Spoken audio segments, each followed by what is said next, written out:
नमस्कार मैत्रिणींनो, आज आपण बनवणार आहोत ब्रेड पकोडे। तर त्यासाठी बघा आपण हे 4 उकडलेले बटाटे घेतलेले आहे। ते तर आधी आपण मॅश करून घेणार आहोत, म्हणजे थोडेसे असे तुकडे करून घेणार आहोत। आधी आपण आता ही स्टफिंगसाठी भाजी बनवून घेणार आहोत। तर आपण काय काय घालणार आहोत भाजीमध्ये ते मी तुम्हाला बनवताना दाखवणार आहे। तर इथे थोडंसं तेल घालू आपण कढईमध्ये। तर तेल तापलेलं आहे, आपण त्यामध्ये बघा हे धने आणि शोप थोडंसं असं कुटून घेतलेलं आहे। जिरं घालू आपण, मिरची घालू, परत थोडंसं धनापूड, थोडीशी हळद, मीठ घालू, कलरसाठी काश्मीरी लाल तिखट, थोडंसं काळं मीठ घालू आपण, किसून घेतलेलं आलं। तर मसाले परतून झालेले आहे, जळायला नको आपले मसाले। आणि हे जे आपण धने शोप वगैरे कुटून घातली आहे ती एकदम अशी कुटूनच घाला, एकदम पावडर न घालताना। आता हे बटाटे मॅश केलेले घालू आपण, म्हणजे खाताना दाताखाली आले म्हणजे एकदम मस्त लागतात ते। थोडीशी पावडरसुद्धा घातलेली आहे आपण धन्यांची, थोडीशी कोथिंबीर घालू आणि अशा प्रकारे बघा पूर्ण मॅश करून घ्यायचे आपल्याला। आणि आता आपण गॅस बंद करू, भाजी झालेली आहे आपली। थोडंसं वाटलं आपण नंतर थंड झाल्यावरती थोडंसं हाताने मॅश करून घेऊ बटाटे। तर इथे आता पकोड्यांची भाजी तर झालेली आहे आपली। आता आपण हे बॅटर तयार करून घेऊ। तर इथे आपण हे 1.5 कप बेसन पीठ घेतलेलं आहे, त्यामध्ये घालू ओवा, थोडासा क्रश करून घेऊ आपण, तिखट, हळद, मीठ घालू चवीनुसार, थोडीशी कोथिंबीर, मिक्स करून घेऊ एक वेळा सर्व। आणि आता आपण हे थोडं थोडं पाणी घालून बॅटर तयार करून घेणार आहोत। आणि आता हे 10 मिनिटासाठी आपण रेस्ट करण्यासाठी ठेवणार आहोत। आणि आता आपण ग्रीन चटणी बनवून घेणार आहोत। तर त्यासाठी बघा कोथिंबीर घेतलेली आहे आपण भरपूर, पुदिना, हिरवी मिरची आणि आल्याचा तुकडा घेतलेला आहे। इथे घेतलेले आहे आपण डाळ्या, 1 कप डाळ्या घेतलेल्या आहे, चवीनुसार मीठ, काळं मीठ थोडंसं, चटणी आपण बारीक करून घेऊ। तर इथे आपली चटणी झालेली आहे, काढून घेऊ आपण बाउलमध्ये। आणि इथे लागणार आहे आपल्याला ब्रेड। तर इथे बघा आपण सँडविच ब्रेड घेतलेला आहे। तर आता या ब्रेडच्या आपण साईडच्या कडा काढून घेणार आहोत, अगदी अशा थोड्या थोड्या, हे बघा अशा प्रकारे। तर इथे आपण हे स्लाइस कट करून घेतलेलं आहे बघा साईडचं। आणि आता आपण स्टफिंग बनवून घेणार आहोत, करून घेणार आहोत। तर इथे आपण स्लाइसला हिरवी चटणी लावणार आहोत,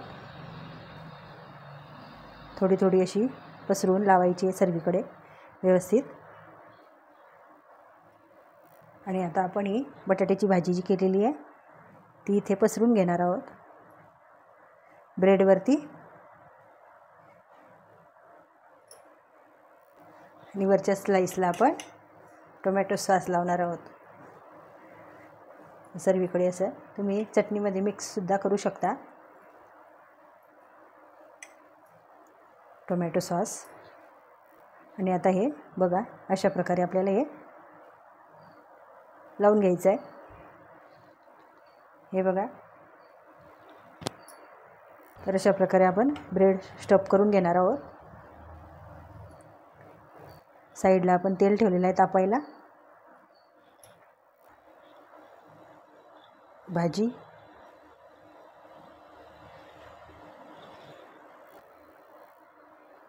ते टोमॅटो सॉस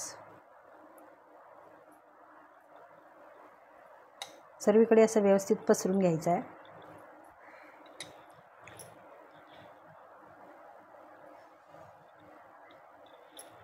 तर अशा प्रकारे आपण हे सर्व ब्रेड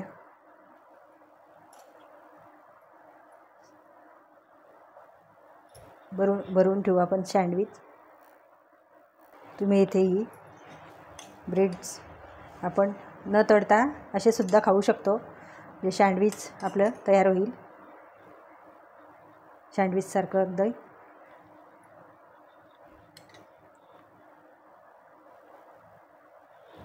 मस्त लागतं असं सुद्धा. आणि आता हे कापून घेऊ आपण त्रिकोणमध्ये. हे बघा अशा प्रकारे. हे बघा किती छान असं सुंदर दिसतात आहे. तर इथे आपण हे सर्व ब्रेड असे स्टफ केलेले कापून घेणार आहोत अशा प्रकारे. आणि एक वेळा आपण हे बॅटर छान हलवून घेऊ, म्हणजे मिक्स करून घेऊ.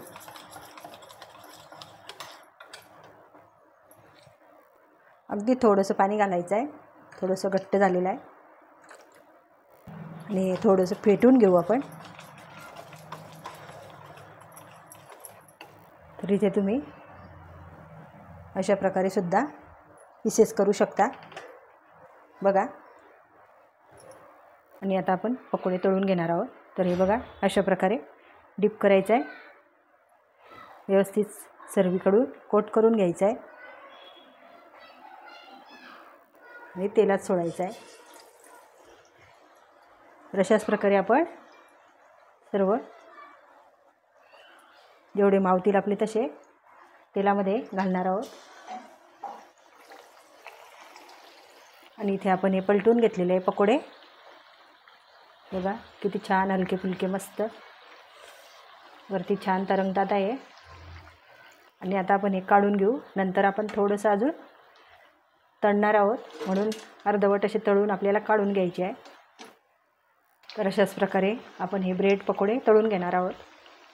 आणि आता आपण हे पुन्हा तळून घेऊ.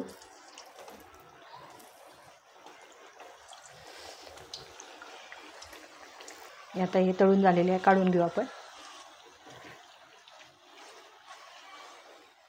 तुम्ही हाफ फ्राय करून फ्रीजमध्ये ठेवू शकता आणि लागेल तेव्हा तुम्ही हे खाऊ शकता तळून.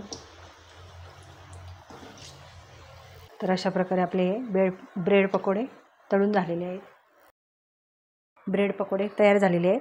आपण प्लेटमध्ये काढून घेऊ. तर मैत्रिणींनो, अशा प्रकारे आपण हलवाई स्टाईल ब्रेड पकोडे अगदी सोप्या पद्धतीने बनवलेले आहेत. तर मैत्रिणींनो, तुम्हीसुद्धा अशा प्रकारे बनवून बघा आणि कमेंटमध्ये नक्की कळवा. तर मैत्रिणींनो, माझा व्हिडिओ आवडल्यास लाईक करा, शेअर करा, जास्तीत जास्त शेअर करा, कमेंट करा आणि माझ्या चॅनलला सबस्क्राईब करा. आणि सबस्क्राईब केल्यावर बेल आयकॉन प्रेस करायला विसरू नका. धन्यवाद.